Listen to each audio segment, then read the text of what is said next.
Hey guys, welcome to think forward. This is Shreshtha और आज हम बात करेंगे ब्रेन के बारे में। तो चलिए स्टार्ट करते हैं।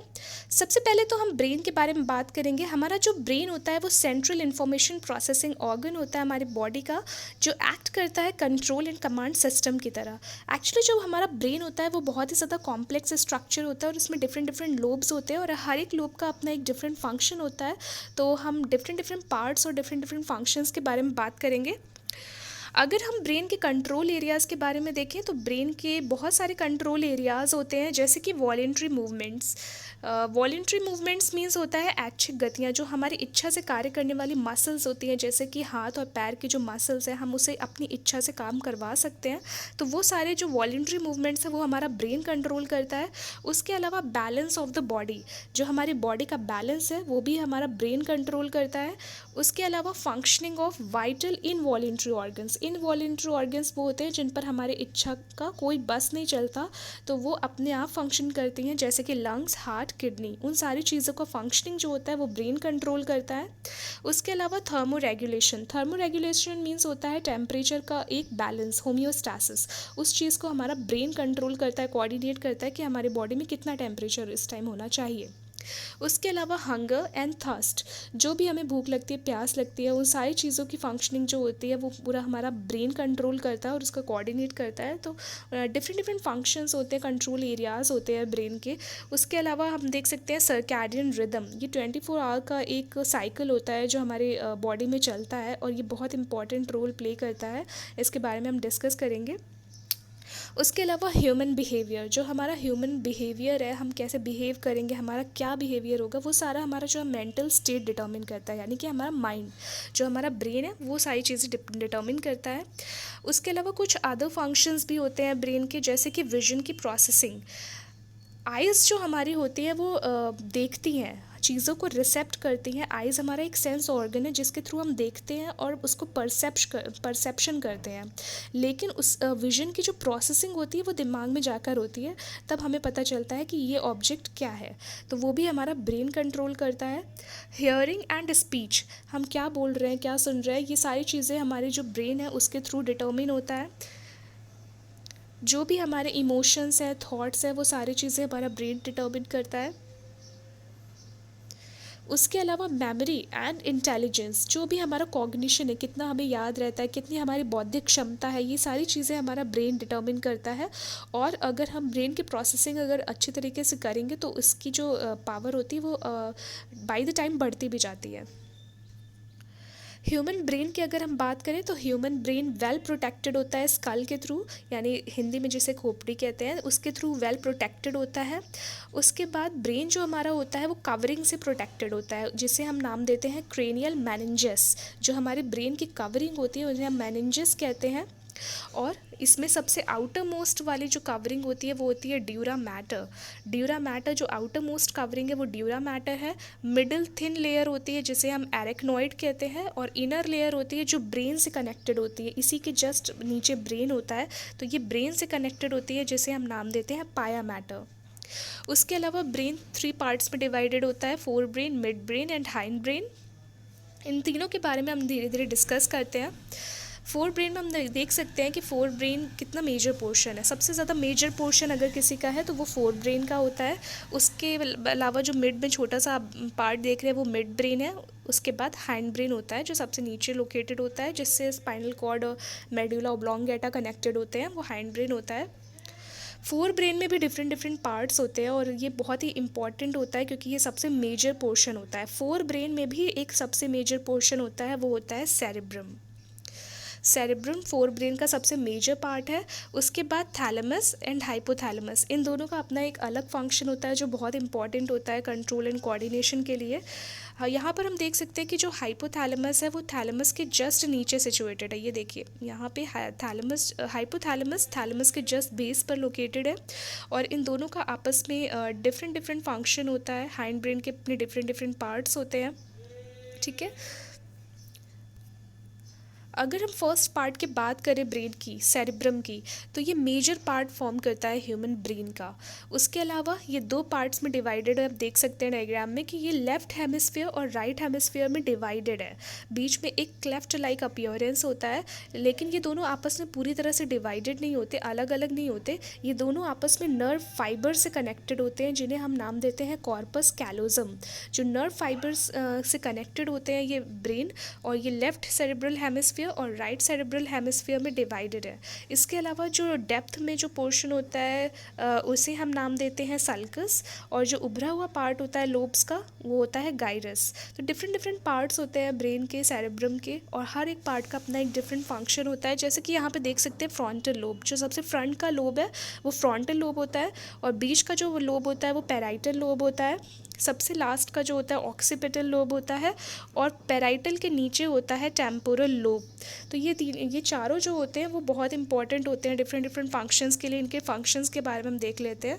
ये जो 4 लोब्स होते हैं ब्रेन के, सेरिब्रम के, फ्रंटल लोब जो होता है वो होता है डिसीजन मेकिंग के लिए यूज़ होता है, इम्पल्स के कंट्रोल के लिए, जो हमारा आवेग है उसके कंट्रोल के लिए, जजमेंट के लिए, और इमोशन के कंट्रोल के लिए हमारा फ्रंटल लोब निर्धारित करता है कि फ्रंटल लोब हमारा क्या डिटर्मिन कर रहा है। ये सारी चीज़ें हमारा फ्रंटल लोब डिटर्मिन कर रहा है। पैराइटल लोब हम देख सकते हैं कि सेंसरी परसेप्शन के लिए, जो भी हम चीज़ को ग्रैप कर रहे हैं, परसेप्ट कर रहे हैं अपने सेंस ऑर्गन्स के थ्रू, वो सारी चीज़ें पैराइटल लोब डिटर्मिन करेगा। उसके अलावा मूवमेंट को पैराइटल लोब डिटर्मिन करता है। ऑक्सीपिटल लोब प्राइमरी विजन में हेल्प करता है। जो भी हम देख रहे हैं उसका जो प्राइमरी विजन है वो उसकी प्रोसेसिंग ऑक्सीपिटल लोब में होगी, ठीक है। उसके अलावा टेम्पोरल लोब जो होता है वो लैंग्वेज के लिए होता है, सेक्सुअलिटी के लिए होता है, जो भी हमारा रिप्रोडक्टिव अराउजल है उसके लिए होता है, इमोशंस के लिए होता है, हियरिंग के लिए होता है, जो भी हम सुनते हैं, जो भी हमारी भावुकता है, जो भी हमारी मेमोरी है, याद रखने की क्षमता है, ये सारी चीज़ें हमारा टेम्पोरल लोब डिटर्मिन करता है। उसके अलावा सेरिब्रल या सेरिबेलम यहाँ पे देख पा रहे होंगे, ये हाइंड ब्रेन का पार्ट होता है। अगर हम फोर ब्रेन के दो पार्ट जो होते हैं थैलेमस और हाइपोथैलेमस, उसकी बात करें तो थैलेमस जो होता है वो मेजर कोऑर्डिनेटिंग सेंटर होता है सेंसरी एंड मोटर सिग्नलिंग के लिए। एक्चुअली ब्रेन में डिफरेंट डिफरेंट पार्ट्स होते हैं। कुछ पार्ट होते हैं वो सेंसरी सिग्नलिंग को कंट्रोल करते हैं, कुछ पार्ट होते हैं वो मोटर सिग्नलिंग को कंट्रोल करते हैं, लेकिन कुछ पार्ट ऐसे हैं जिनका ना तो रोल क्लियर है कि वो सेंसरी है या मोटर, यानी कि दोनों फंक्शंस प्ले कर रहे हैं, तो वो इंटर सेंसरी होते हैं और वो एसोसिएशन एरियाज होते हैं। तो थैलेमस जो हमारा होता है वो सेंसरी एंड मोटर सिग्नलिंग दोनों को कोऑर्डिनेट करता है, तो कोऑर्डिनेशन सेंटर होता है ये एक तरह से। और जो हमारा हाइपोथैलेमस होता है वो हमारा बॉडी टेम्परेचर कंट्रोल करता है, हमारे जो ईटिंग और ड्रिंकिंग का अर्ज है, यानी कि हमें जो उसके लिए जो हमें इन्फ्लुएंस आ रहा है कि अब हमें खाना है या अब हमें कुछ पीना है, तो वो सारी चीज़ें हमारा हाइपोथैलेमस डिटर्मिन कर रहा है। उसके अलावा हाइपोथैलेमस में न्यूरो सिक्रेटरी सेल्स होती हैं जो सेवरल हार्मोन्स का सिक्रीशन करती हैं। तो हार्मोन सिग्नलिंग में भी, हार्मोन के सिक्रीशन में भी हाइपोथैलेमस बहुत इंपॉर्टेंट रोल प्ले करता है। मिड ब्रेन की अगर हम बात करें तो मिड ब्रेन जो होता है उसकी जो पोजीशन होती है वो फोर ब्रेन के थैलेमस या हाइपोथैलेमस और हाइंड ब्रेन के पॉन्स के बीच लोकेटेड होती है। आप डायग्राम में देख पा रहे होंगे ये जो पोर्शन है पूरा, ये जो पोर्शन है ये पूरा मिड ब्रेन का पोर्शन है।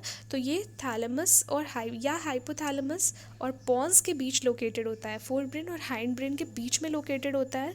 और ये इसमें एक सेरेब्रल एक्विडक्ट पास करती है मिड ब्रेन से हाइंड ब्रेन की तरफ ये जाती है। उसके अलावा जो मिड ब्रेन होता है और हाइंड ब्रेन होता है उसको कॉन्जिक्यूट करके हम कह सकते हैं कि मिड ब्रेन और हाइंड ब्रेन कॉन्जिक्यूट करके टुगेदर ब्रेन स्टेम का फॉर्मेशन करते हैं। जो स्टेम लाइक अपीयरेंस होता है ब्रेन का नीचे से, वो मिड ब्रेन और हाइंड ब्रेन फॉर्म करते हैं। उसके अलावा जो डॉर्सल पोर्शन होता है मिड ब्रेन का, वो 4 राउंड लोब्स यानी 4 राउंड स्वेलिंग्स होती है उसमें, जिसे हम नाम देते हैं कॉर्पोरा क्वाड्रिजेमाइना। तो कॉर्पोरा क्वाड्रिजेमाइना भी बहुत इंपॉर्टेंट रोल प्ले करता है मिड ब्रेन के फॉर्मेशन में। और मिड ब्रेन और हाइंड ब्रेन हमारा ब्रेन स्टेम का फॉर्मेशन करते हैं। इस डायग्राम में हम ब्रेन का स्ट्रक्चर क्लियरली देख पा रहे होंगे कि सबसे ऊपर जो है वो फोर ब्रेन है, और फोर ब्रेन का सबसे मेजर पार्ट आप देख पा रहे होंगे सेरिब्रम। सेरिब्रम के नीचे जो पोर्शन आप बीच में देख रहे हैं ये है हमारा मिड ब्रेन। ये जो छोटा सा पार्ट आपको दिख रहा है वो मिड ब्रेन है, और ये भी सुपीरियर कॉलिक्यूली ऑफ कॉर्पोरा क्वाड्रिजेमाइना और इन्फीरियर कॉलिक्यूली ऑफ कॉर्पोरा क्वाड्रिजेमाइना से मिलकर बना होता है, और अंदर ही अंदर एक सेरिब्रल एक्विडक्ट पास करती है हाइंड ब्रेन की तरफ। तो ये दोनों आपस में कनेक्टेड होते हैं, और जो मिड ब्रेन और हाइंड ब्रेन ये टुगेदर कॉन्जिक्यूट करके ब्रेन स्टेम का फॉर्मेशन करते हैं। आप देख सकते हैं स्टेम लाइक अपीयरेंस है नीचे से ब्रेन का, स्वॉलिन नहीं है बहुत ज़्यादा, ठीक है। तो वो मिड ब्रेन और हाइंड ब्रेन फॉर्म करते हैं।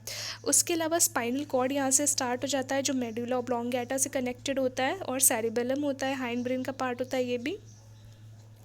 हाइंड ब्रेन में डिफरेंट जो पार्ट्स होते हैं उसके बारे में हम देख लेते हैं और उसका फंक्शन देख लेते हैं। हाइंड ब्रेन जो होता है उसमें होता है पॉन्स, जो स्वॉलिन पोर्शन होता है वो पॉन्स होता है। पॉन्स में फाइबर ट्रैक्ट्स होते हैं जो ब्रेन के डिफरेंट रीजन्स को आपस में इंटरकनेक्ट करते हैं, तो पॉन्स बहुत इंपॉर्टेंट होता है।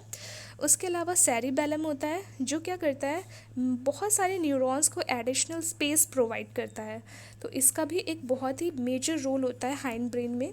सेरिबेलम बहुत से चीज़ों को कंट्रोल करता है, जैसे कि हमारा कोऑर्डिनेशन हमारा कैसा है किसी भी चीज़ के साथ, वो सारी चीज़ें सेरिबेलम डिसाइड करता है।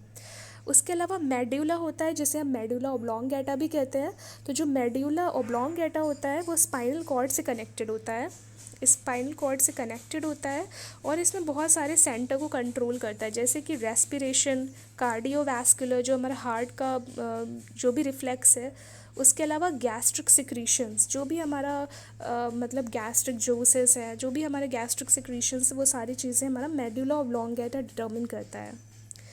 इस डायग्राम में हम देख सकते हैं क्लियरली कि हाइंड ब्रेन में कौन कौन से पार्ट्स होते हैं। सेरिबेलम के बारे में हमने बात कर ली, सेरिबेलम क्या करता है, ठीक है। पॉन्स क्या करता है, ये सॉलिन पोर्शन तो देख रहे हैं, पॉन्स क्या करता है, ठीक है। उसके अलावा मेडुला ऑब्लोंगेटा है जो कि स्पाइनल कॉर्ड से कनेक्टेड है। तो ये सारे जो पार्ट होते हैं वो ये तीनों जो पार्ट होते हैं वो हमारे हाइंड ब्रेन का हिस्सा है। तो आज हमने बात किया फोर ब्रेन, मिड ब्रेन और हाइंड ब्रेन के डिफरेंट डिफरेंट पार्ट्स के बारे में, उसके फंक्शंस के बारे में। In the next video I will discuss about the other part of this chapter, so don't forget to watch the next video, and before that please like, share and subscribe to my channel and comment in the comment section below. Thank you so much.